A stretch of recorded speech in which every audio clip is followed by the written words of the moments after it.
If you're seeing this intro, it means I gave up. Truthfully, that's what happened. About a month ago, at this point, when I was back in my old apartment, I recorded my gut reactions to the Warrior Cats book, Warrior Cats books, after I finished each book. And then I wrote this long script that had all these animations and cool things. I took a sorting quiz. I'm in WinClan, by the way. I made this sort of edgy OC for this video. This video needs to exist, and this is the way it's gonna do. If you don't know what the Warrior Cats books are, it is an entirely too long series. Like, let's just be real. It's not just one book series either. There's like, I think at this rate, at least 5 different series, all by the same author, Aaron Hunter, who is actually not one person. I was like, okay, well, I should reread these books. I read them in, I want to say early middle school, so probably around 7 or 10 years ago, depending on how you want to count it. After finals ended, I decided that I would read through all of them and sort of give my impressions as we went along. Also, just a general spoiler warning. Anyway, just roll the tape from a month ago. As much of it's like really stupid naming conventions and like cats and stuff, it's actually a pretty good story so far. You definitely feel a connection to the characters you see a lot. I mean, obviously I don't remember half the queen's names or most of the warrior cats, aside from obviously like the main protagonists. But you know, so far it's a good book. Whoever wrote this one did a really good job of sort of trusting the audience to pick up on a lot of things. They gave enough context to help you figure out what was going on with all the like terms and slang that they throw around without making you feel really stupid, which is something I was worried about because I was like, there's so much going on. I'm not even gonna attempt to keep all the cats straight except for the main 4 or 5. This book sets up a lot of things in motion. Is this as good as I remember? I think it's about the same. It's definitely not a masterpiece, but it's good, it's entertaining. The conflicts are really interesting. It's interesting to me how much of this is kind of like political. Like it's almost like a political drama because you have all these different cats with different levels of authority and power, and you have Tiger Claw obviously vying for Blue Star's spot. But it doesn't feel very political because they're cats, and also because, again, you have that one sentence where it was like, Tiger Claw was telling Darkstripe and Longtail that Ravenpaw was the Shadowclad, like, traitor, so, you know, you have all these different, like, whatever, silly names and stuff. I will say the world building in this is pretty good. They do seem to sort of make everything from the perspective of a cat while still making it understandable, and there's a system that is pretty consistent through all the clans. That was a review for the first book. First book done. Took me about 2 hours. Not too bad. I gotta say, I did not like this book as much as I liked the last one. This is the Romeo and Juliet of the books. This is the Bad Choices book. I don't know, like, I feel like a lot of protagonists made stupid decisions, stupid mistakes, and there's just also general, like, teen angst to deal with. You don't understand what I'm going through, bro. I just didn't go through that, so I was like, this is, really boring to sit through. I do really like where the overall plot is going. Fireheart's nephew is now in the clan, something I remember not liking. Another, like, I appreciate his enthusiasm, but boy is he dumb. Cinderpaw, she's so impulsive, and that's all she is. Like, there was no other character to her, so when she got hit, I honestly was like, oh yeah, that's right, that happens. And there are a lot of time jumps that I just keep slipping. Every time I turn back to the camera, there were lots of time jumps that I just didn't catch. Like, I get it. Sometimes I just, like, you know, missed a word here or there, but there are times where they, like, skip several days and I would miss it until I had to go back and read it. Like, why? So this was the first book where it was hard to keep track of things. There's only one part where I got cast confused because it was not clearly explained what was going on. Anyway, it is now 4 a.m. This one is not quite as good at the interpersonal cat relationships. Lots of new cats that I just didn't care about. But I really, really do like where this book went with the overall sort of, overall plot. What it did with Tiger Claw and Blue Star. And what's going on with all the different clans. I really liked that. This one felt like it stepped up its game a little bit. You've got alliances and rogue cats coming in. Didn't care for Princess or Silverstream. Good overall plot progression. Love what they're doing with the overall story. Especially with Tiger Claw's character and like the big chess pieces that are moving. Not so much with the interpersonal cat relationships. Really good book. More Cloud Paw now, and some more Cinder Paw, but they're becoming at least a little more bearable. I feel like most of the choices made here are better and still in character, but still there's a lot of like doing things without telling people for no good reason. It's giving me slight Harry Potter vibes in the fact that Firestar just kind of does whatever he wants and then explains afterwards, something that Harry does a whole heck of a lot of. We're about halfway through these books. I guess this bit is just not gonna work. Book 1 is pretty good. Book 2, I found obnoxious. Book 3 it had to continue from book 2, so it's still a little bit obnoxious, but it manages to kind of pick it up again. Again, really love the overall, like, chess pieces that are moving, and I think this book managed to make me care a bit more about the interpersonal relationships with the cats. Still way too many cats to keep track of, especially now that, like, we've been with 3 separate clans, and it's like, I can't keep track of all of them. I will say it's interesting and very protagonisty to have ThunderClan continuously helping these other 3 clans, and all the time the other 3 clans are like, why are you helping them? Like, are you creating an alliance? And then it's like, bro, they just helped you like 2 books before. Book 1, they helped Shadow Clan. Book 2, they helped Wind Clan. Book 3, they helped Wind Clan and River Clan. So it's like, ThunderClan is literally out here being the noblest of them all, while y'all are having like territory disputes and ganging up on certain clans. Like, ThunderClan is being the protagonist, peacekeeper in the middle of all this. I just remembered this next book. I think it's the next book.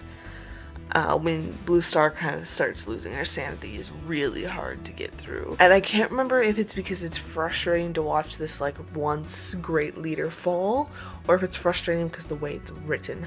I don't remember which. Anyway, this one, I would say this is better than 2, kind of on par with 1. You know, getting darker in tone.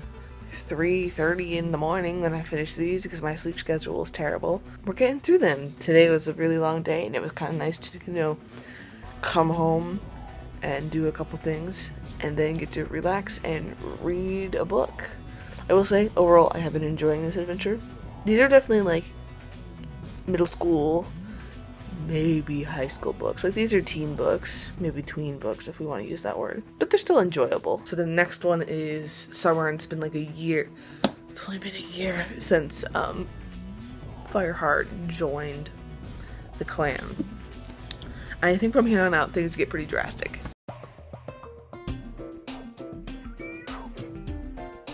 Characters being insufferable, some by their very nature, some not their fault.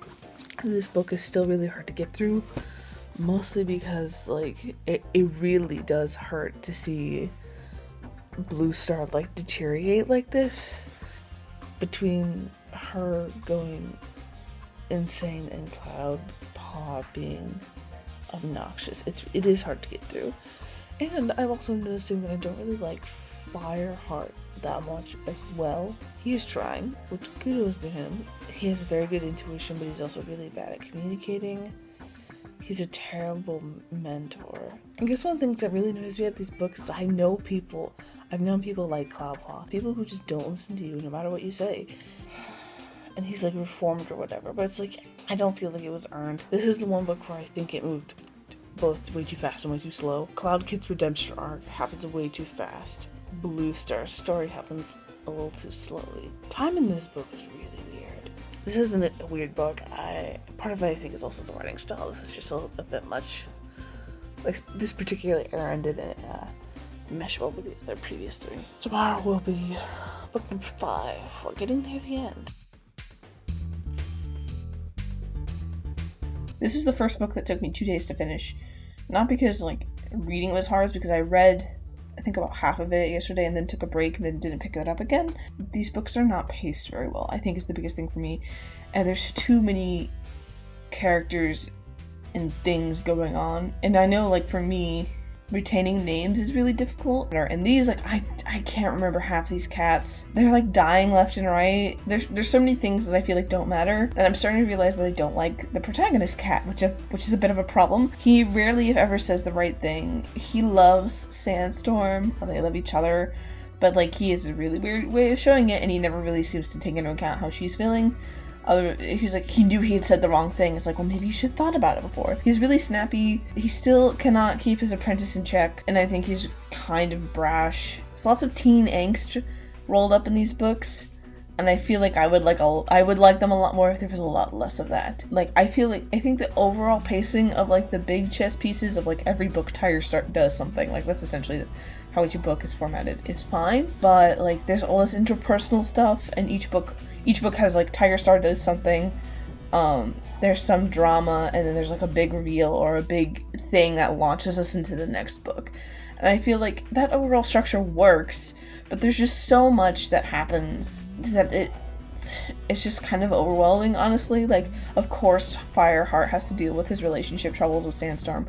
Of course he has to worry about the politics of whatever. Of course we have to have this like mini drama where when the older cat's her kit gets stolen away because it's blind. It's not blind, it's deaf, so it can't hear a hawk coming. It gets like captured by the hawk. It's like, we don't really need that. I am losing track of all of the kits and apprentices. There are character arcs or changes of heart that are just happening a little too quickly, maybe. I feel like 1 or 2 books somewhere around book 3, 4, and 5, probably 6 as well, would help this a lot. It feels like a lot of things just happen and we're just supposed to move on from it. Like, they're paced incredibly fast, which I don't think works for this sort of story. Like, it's trying to be a sort of like Harry Potter-esque. You've got lots of different moving parts. You have the overall story, but you also have like things each book, which you're thinking, well, yeah, Harry Potter was 7 books. This is 6 books. Why this problem? Harry Potter books were like this thick. These barely reach over 300 pages, if they do that. Harry Potter books were like double that size, so you could get through a lot more. I don't particularly care for the characters. There's like, I care for kind of the main cast, but like they're so bad at talking to each other and like communicating effectively. Like, I do not believe for 1 second that Sandstorm and Firestar are mature enough to be in a relationship, because like they've spent the past book and a half like bickering with each other, and whenever Fireheart offends Sandstorm, instead of like talking to him about it and being like, hey, this is insensitive because of this, she's just like, I'm gonna give you the silent treatment, which is like not healthy at all. So like, I don't really care for all of the cats, and their relationships seem terrible to me. The pacing is really weird, and it's just like, I don't care, which is a big problem. I think this does not help that I've also read these books and I know it turns out fine, and I kind of remember what's coming up, and it's just like, I don't care about these conflicts anymore, which is a big problem when it's supposed to be life or death. This does not feel like a natural progression of pacing. This is too much, too soon, and I don't care, and that's a problem. And let me tell you, whoever wrote book 6 should have written the whole series. That was by far the best book. I cared about all the characters, even if I couldn't remember their names. I was like, this is important. Almost all the loose threads are tied up. Cats going to the clans that they want to.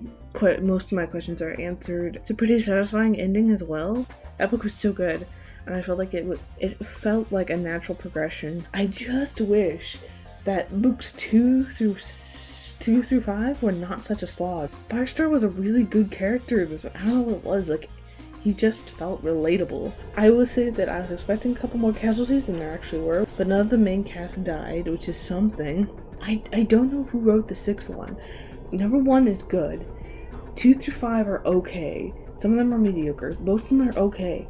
And 6 is just really good. It's such a shame that you have to wait so long to get to it, though. But wow, this has been a journey, and I think it took me about a week to read this. So, oh my gosh, why is the last one so good?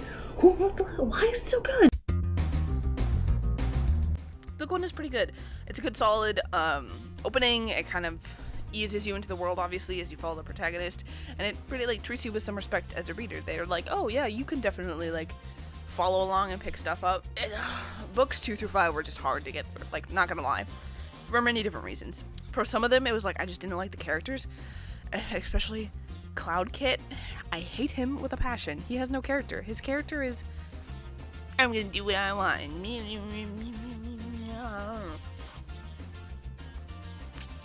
Dumb. Don't like them. 2 through 5 was like fine. Honestly, they're fine. Obviously, I was able to read them, and I kept reading them, other than that one break, just because I was like, I need to have a day away from all these cats. I read them more or less straight through. I was always really interested in where a lot of the bigger chess pieces were going, but, like, there's just not enough time. I think that's one of the biggest things. Book 6 does a really, really good job of pulling everything together and making it work. Whoever wrote book 6 needs a raise, because, like, they somehow made all the previous things in books 2 through 5 work. Like, I don't know, they were like, yes, I'm going to finish off that plot thread, and that plot thread, and that plot thread, and it's going to work, and less than 200 pages. How long was it? Like 350 pages. It was like 320 pages, something like that. Character arcs need more time. One of the things I talked about, maybe? Whatever. It was a month ago. I don't remember. One of the things about Cloud Kid is that his arc is so rushed, even though it takes place over 3 books. Because he's a child, and then he's a rebellious teenager, and then he kind of gets over it. But, like, it doesn't feel like a natural progression. It just feels like each author was like, okay, well, now this is how I want to write him. And so it was like, oh my gosh. His character was so bad. Fireheart is a terrible person. Cat.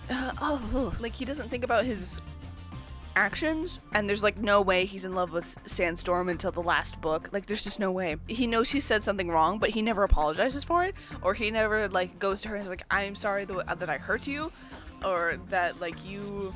I did not mean to be offensive to you. Obviously I was, and I'm sorry. How can I make it better? Never does any of that. Also, Sandstorm on her part is really bad at communicating. Like, there's so many miscommunications in these books, and also random, unnecessary elements. The biggest problems with book 2 through 5 is that it did not feel like it was one story a lot of the time.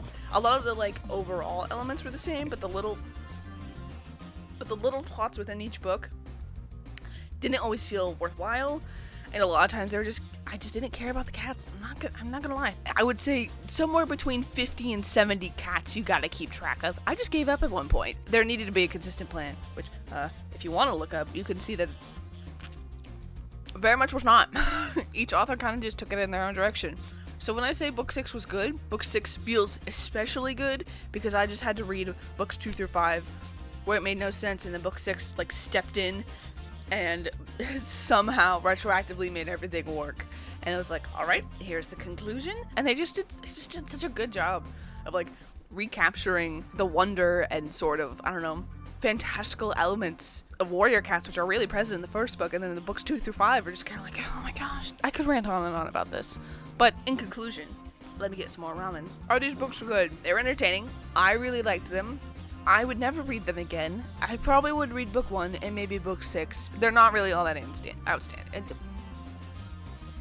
There's no, like, Harry Potter-esque world building or sort of scale, or even sort of the good, like, the Spirit Animal book, which you should read despite the kind of iffy name. They're good, straightforward fun. Again, that was written by multiple authors, and it doesn't feel as messy as Warrior Cats. Not only are the plotlines tight and they all make sense and they all build well together, but, like, I care about the 4 main characters and their animals. Like, I really do, which is why I've sat and read through all 16-ish books. Let's not ignore the fact that these books are really pretty. All these books have some sort of, like, silver or gold, and even on the spine, they've got this really nice, like, slightly inset silver or gold. I think the other ones are gold. But these are nice books, and they look really pretty, whereas the Warrior Cat books are just kind of like, eh.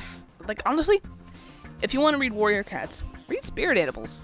At least read the first series. They're fun. They're good. Consistent rules, consistent characters, good plot timelines. So, if you have about a week, or, I don't know, how long did it take me? 18 hours? Maybe you have a flight somewhere, and you need something to read, you want something kind of fluffy, that it's fine, and you like cats, you just need something that's kind of fluffy, easy to read, fairly okay. Like, these books, again, I said these were really entertaining books. I did read all of them. I did want to read all of them. It's just that, like, not again. I'd say, if you're even remotely interested, you like cats, you like soft world building, you kind of want to do some, like, light YA fantasy, go ahead and read it. It's not that bad.